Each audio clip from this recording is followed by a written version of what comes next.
ಇದು ಕುರ್ಚಿಯ ಮಹಿಮೆ. ಇದು ಒಂದ್ಸಾರಿ ಮನ್ಸಿಗೆ ಹೊಕ್ಕರೆ ಮುಗೀತು, ಬದಲಾಗುವಂಥ ಮಾತೇ ಇಲ್ಲ. ಬ್ರೇಕ್ಫಾಸ್ಟ್ ಮೀಟಿಂಗ್ ಬಳಿಕ ಏನಿಲ್ಲ ನಮ್ಮ ನಡುವೆ ಏನೇನೂ ಇಲ್ಲ ಅಂದ್ರೂ ಕಿಚ್ಚು ಹೊಗೆ ಆಡ್ತಾ ಇದೆ. ಕುರ್ಚಿ ಪಟ್ಟು ಬಿಡದಂಥ ಡಿಸಿಎಂ ಡಿಕೆಶಿ ರಾಹುಲ್ ಗಾಂಧಿ ಭೇಟಿಯಾಗಿ ಮನವರಿಕೆ ಮಾಡುವಂಥ ಪ್ಲಾನ್ ಮಾಡಿದ್ದಾರೆ. ಇತ್ತ ರಾಜ್ಯದಲ್ಲೂ ಸಂಪುಟ ಸಹೋದ್ಯೋಗಿಗಳ ಸ್ನೇಹ ಗಳಿಸುವಂಥ ಯತ್ನ ನಡೆಸ್ತಾ ಇರೋದು ಭಾರೀ ಕುತೂಹಲಕ್ಕೆ ಕಾರಣ ಆಗಿದೆ.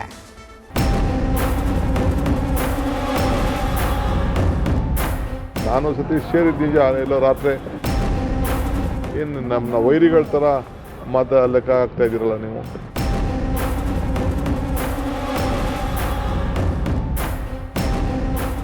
ಇದು ಡಿಸಿಎಂ ಡಿಕೆ ಶಿವಕುಮಾರ್ ಕುರ್ಚಿ ಕನವರಿಕೆ. 2 ಬಾರಿ ಬ್ರೇಕ್ಫಾಸ್ಟ್ ಮೀಟಿಂಗ್ ಆಗಿದ್ದು ಒಗ್ಗಟ್ಟಿನ ಜಪವೂ ಪಟ್ಟಣಗೊಂಡಿದೆ.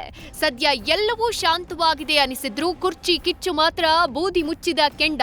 ಯಾರ್ ಕೊಟ್ಟು ಹೋಗ್ತಾರೆ, ಯಾರ್ ಬಿಟ್ಟು ಹೋಗ್ತಾರೆ ಅನ್ನೋದು ಇನ್ನೂ ನಿಗೂಢ.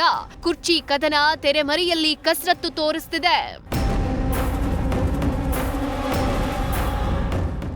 ರಾಹುಲ್ ಗಾಂಧಿ ಭೇಟಿಗೆ ಸಜ್ಜಾದ ಡಿಸಿಎಂ ಡಿಕೆ ಶಿವಕುಮಾರ್. ರಾಹುಲ್ ಭೇಟಿಯಾಗಿ ಮನವರಿಕೆ ಮಾಡಲು ಡಿಕೆಶಿ ಪ್ಲಾನ್. ಬ್ರೇಕ್ಫಾಸ್ಟ್ ಮೀಟಿಂಗ್ಗಳ ಬಳಿಕ ಪವರ್ ಪಾಲಿಟಿಕ್ಸ್ ತಣ್ಣಗಾಗಿದೆ ಎನಿಸಿದ್ರು ತೆರೆಯ ಹಿಂದೆ ಪಟ್ಟುಗಳಿಗೆ ವಿರಾಮ ಬಿದ್ದಿಲ್ಲ. ನಾಯಕತ್ವ ಬದಲಾವಣೆಯ ಪಟ್ಟು ಇನ್ನೂ ಡಿಕೆಶಿ ಹೈಕಮಾಂಡ್ಗೂ ಸಾಫ್ಟ್ ಬಿಹೇವಿಯರ್ ಪಠಿಸುತ್ತಿದ್ದಾರೆ. ಡಿಸೆಂಬರ್ 14ರಂದು ದೆಹಲಿಗೆ ತೆರಳ್ತಾ ಇರೋ ಡಿಸಿಎಂ ಡಿಕೆಶಿ ಅಲ್ಲಿ ರಾಹುಲ್ ಗಾಂಧಿ ಭೇಟಿಯಾಗಿ ಈ ಬಗ್ಗೆ ಮನವರಿಕೆ ಮಾಡೋ ಸಾಧ್ಯತೆ ಇದೆ. ರಾಜ್ಯದಲ್ಲಿ ಗೊಂದಲ ಇಲ್ಲ, ನಿಮ್ಮ ತೀರ್ಮಾನ ಹೇಳುವಂತೆ ಮನವಿ ಮಾಡಲಿದ್ದು ರಾಹುಲ್ ಗಾಂಧಿ ನಿರ್ಧಾರಕ್ಕೆ ಕಾದು ಕುಳಿತಿದ್ದಾರೆ ಎನ್ನಲಾಗಿದೆ.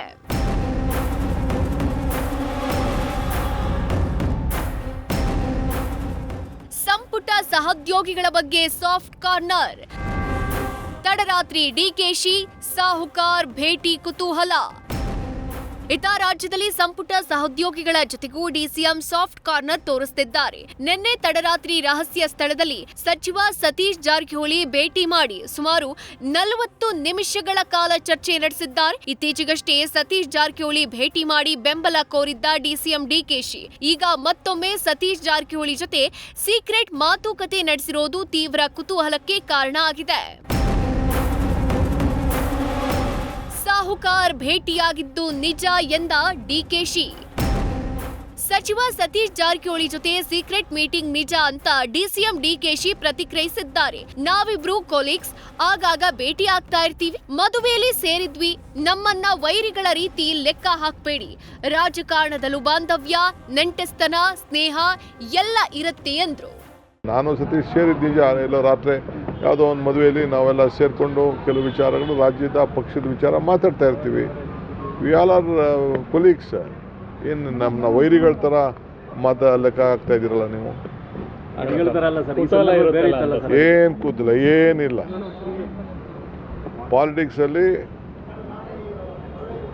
ಬಾಂಧವ್ಯ, ನೆಂಟಸ್ತನ, ಸ್ನೇಹ ಎಲ್ಲ ಇದ್ದೇ ಇರ್ತದೆ. ಅವ್ರಿಗೆ ಅಲ್ಲಿ ನಾವು ಬರೋದು ಅವ್ರಿಗೆ ಗೊತ್ತಿಲ್ಲ, ಅವ್ರು ಬರೋದು ನಮ್ಗೆ ಗೊತ್ತಿಲ್ಲ.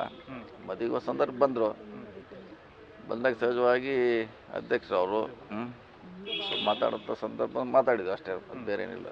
ಯಾಕಂದ್ರೆ ಸರ್ ಈ ಸಂದರ್ಭದಲ್ಲಿ ತಮ್ಮನ್ನ ಭೇಟಿ ಮಾಡ್ತಾ ಇರ್ತಕ್ಕಂಥದ್ದೇ ತೀವ್ರ ಇಲ್ಲ, ನನಗೆ ಬೇಕೋಸ್ಕರ ಅಲ್ಲ, ಅವ್ರು ಬಂದಿದ್ದೇ ಮದುವೆಗೆ.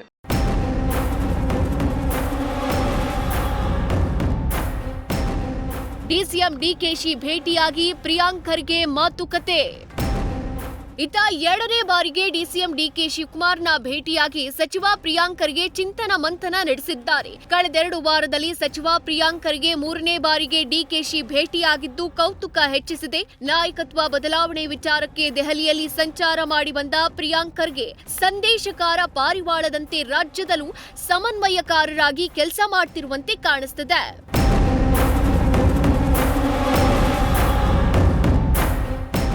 ಕಾಂಗ್ರೆಸ್ನಲ್ಲಿ ಹೈಕಮಾಂಡ್ ತೀರ್ಮಾನವೇ ಅಂತಿಮ. ಪಕ್ಷದಲ್ಲಿ ಗೊಂದಲ ಇಲ್ಲ ಎಂದ ದಿನೇಶ್ ಗುಂಡೂರಾವ್. ಸಿಎಂ ಡಿಸಿಎಂ ಎಲ್ಲರೂ ಹೈಕಮಾಂಡ್ ನಿರ್ಧಾರಕ್ಕೆ ಬದ್ಧ ಎಂದಿದ್ದಾರೆ. ಹೀಗಾಗಿ ಹೈಕಮಾಂಡ್ ತೀರ್ಮಾನವೇ ಅಂತಿಮ ಅಂತ ಸಚಿವ ದಿನೇಶ್ ಗುಂಡೂರಾವ್ ಒಗ್ಗಟ್ಟು ಜಪಿಸಿದ್ದಾರೆ. ಬಿಜೆಪಿ ಸರ್ಕಾರದಲ್ಲಿ ಆದಂತೆ ನಮ್ಮಲ್ಲಿ ಗೊಂದಲ ಇಲ್ಲ, ನಿನ್ನೆ ಸಭೆಯಲ್ಲೂ ನಾವೆಲ್ಲ ಒಟ್ಟಾಗಿದ್ದೇವೆ ಅನ್ನೋದು ನೆನಪಿಸಿದ್ದಾರೆ. ಈಗ ಹಿಂದೆ ಬಿಜೆಪಿ ಸರ್ಕಾರ ಇದ್ದಾಗ ಯಡಿಯೂರಪ್ಪನ ತೆಗೆದ್ರು, ಜಗದೀಶ್ ಶೆಟ್ಟರ್ ತಂದರು, ಮತ್ತು ಅವ್ರ ಸದಾನಂದ ಗೌಡರು ತಂದರು, ಅವ್ರನ್ನ ತೆಗೆದ್ರು, ಜಗದೀಶ್ ಶೆಟ್ಟರ್ ತಂದರು. ಅದು ಸ್ವಸ್ಥ ರಾಜಕಾರಣನ? ನಮ್ಮಲ್ಲಿ ಯಾವುದೂ ಆ ಥರ ನಡೆದಿಲ್ಲ. ಯಾವ ಭಿನ್ನಮತ ಇಲ್ಲ, ಯಾವುದೇ ರೀತಿಯ ಗುಂಪುಗಾರಿಕೆ ಇಲ್ಲ. ಎಲ್ಲರೂ ಒಂದಾಗಿದ್ದೇವೆ. ನಿನ್ನೆನೂ ಕೂಡ ಸುದೀರ್ಘವಾದಂಥ 4.5 ಗಂಟೆ ಕಾಲ ಸಚಿವ ಸಂಪುಟದ ಸಭೆ ಆಯಿತು. ಎಲ್ಲರೂ ಜೊತೆಯಲ್ಲಿದ್ದರು.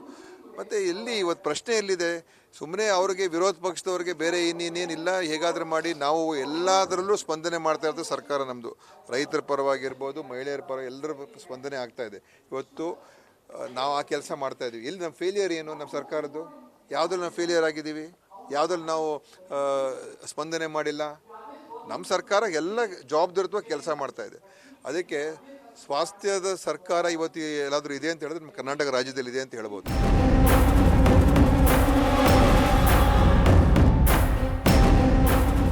ಶತಾಯಗತಾಯ ಸಿಎಂ ಪಟ್ಟಕ್ಕೇರೋದು ಡಿಸಿಎಂ ಡಿಕೆಶಿ ಮನದಿಗಂತ. ಆದ್ರೆ ವ್ಯಕ್ತಿಗಿಂತ ಪಕ್ಷ ಮುಖ್ಯ ಅನ್ನೋದನ್ನ ಒಪ್ಪಬೇಕಾಗಿದ್ರು ಸದ್ಯ ರಾಜ್ಯ ಕಾಂಗ್ರೆಸ್ನಲ್ಲಿ ಸಾಧ್ಯ ಇಲ್ಲ ಅನ್ಸತ್ತೆ. 2023ರ ಚುನಾವಣೆಯಲ್ಲಿ ಕಾಂಗ್ರೆಸ್ ಗೆಲುವಿಗೆ ಅಹಿಂದ ಮತಗಳೇ ಸಿಂಹ ಪಾಲು ಪಡೆದಿವೆ. ಅಹಿಂದ ಮತಗಳನ್ನ ಕಾಪಾಡಿಟ್ಟುಕೊಂಡಿರುವ ಸಿಎಂ ಸಿದ್ದರಾಮಯ್ಯ ಕೆಳಗಿಳಿಸಲು ಹೈಕಮಾಂಡ್ ಯೋಚಿಸೋ ಸ್ಥಿತಿಯಲ್ಲಂತೂ ಇಲ್ಲ. ಹೀಗಾಗಿ ನಾಜೂಕಿನ ಹೆಜ್ಜೆ ಇಡ್ತಿದೆ. ಸದ್ಯ ಶಾಂತವಾಗಿರೋ ಕುರ್ಚಿ ಕದನ ಯಾವ ಗಳಿಗೆಯಲ್ಲಿ ಭುಗಿಲೇಳುತ್ತೋ ಕಾದ್ ನೋಡ್ಬೇಕಿದೆ. ಹರೀಶ್ ಕಾಕೋಳ್ ಜೊತೆ Shivaprasad, political bureau, news first. News first ನಿರ್ಭೀತಿಯಿಂದ ನಿಮ್ಮ ಪರವಾಗಿ.